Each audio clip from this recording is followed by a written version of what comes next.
When people hear a headline that says Elon Musk could someday become the world's first trillionaire, the reactions tend to be predictable. Some people are impressed, some people are skeptical, some people are angry, and some people immediately start doing the math, trying to imagine just how much money $1 trillion actually is. But tonight, around the campfire, I'd like to talk about something else. Because whether Elon Musk eventually reaches that milestone or not, I think the more interesting story isn't about one person, it's about thousands. Imagine it is the year 2002. A small startup appears with an ambitious goal. Not a new social media app, not a new online store, not a new streaming service. A rocket company, a private rocket company. At the time, that sounded almost ridiculous. Governments launched rockets. Superpowers launched rockets. Massive aerospace corporations launched rockets. Tiny startups did not launch rockets. At least that was the conventional wisdom. Yet somehow a group of engineers, technicians, machinists, welders, software developers, mission planners, and dreamers decided to take the idea seriously. They joined anyway. Many could have chosen safer careers. Many could have gone to established aerospace companies. Many could have taken jobs with greater stability and less uncertainty. Instead, they joined a company that had not launched a successful rocket. Not because success was guaranteed, because they believed it might be possible. That's a very different thing.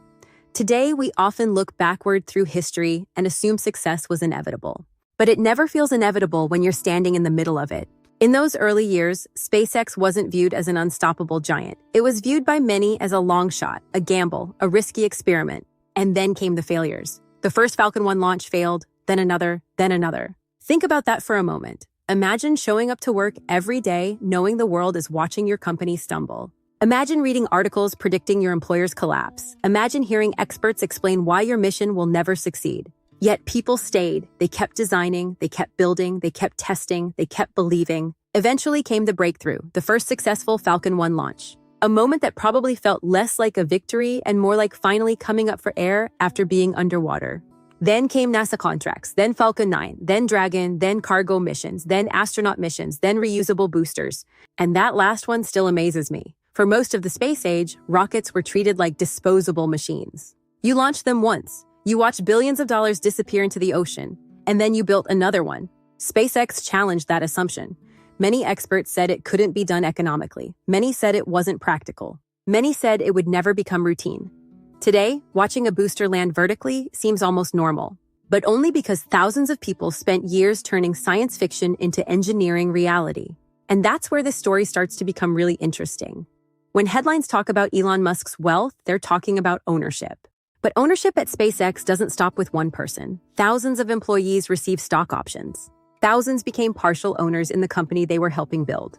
At the time, those stock options were little more than pieces of paper tied to an uncertain future. Nobody knew exactly what they would become. Nobody could guarantee success. Nobody could promise enormous returns. What employees did know was that every improvement mattered. Every design mattered. Every launch mattered. Every problem solved mattered. And year after year, those efforts accumulated. A better engine here, a software improvement there, a manufacturing breakthrough, a launch success. A recovered booster, a successful mission, one achievement stacked on another, then another, and another. Eventually, something remarkable happened. As the company's value climbed, the value of employee ownership climbed right along with it. Not for a handful of executives, for thousands of people, engineers, technicians, welders, programmers, managers, support staff. People whose names rarely appear in newspaper headlines. Many of them quietly became millionaires. Not because they won a lottery, not because they stumbled into luck, because they helped create something valuable. That's the part of the story that fascinates me.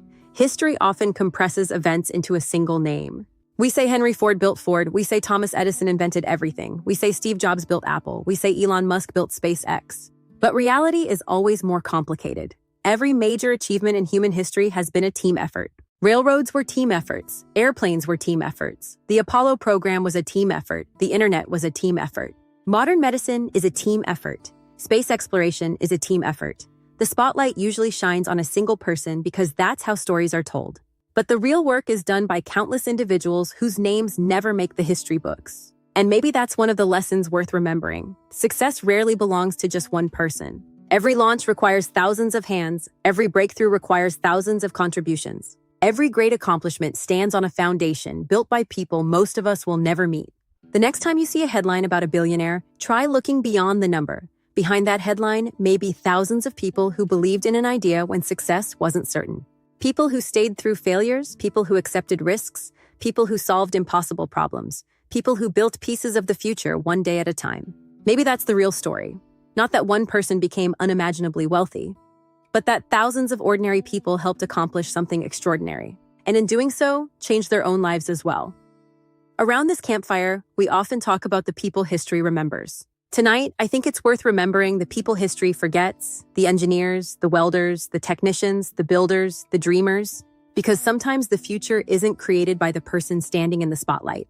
Sometimes it's created by the thousands standing just outside of it. Thank you for spending a few minutes with me around the campfire. If you enjoyed this conversation, please like, subscribe, and share it with someone who might enjoy it too. And tell me in the comments, what great achievement do you think required far more people than history usually gives credit for? Until next time, I'm Christy, and keep the fire burning, keep asking questions, and remember that the future is usually built by more hands than we realize. The fire never dies as long as people keep showing up.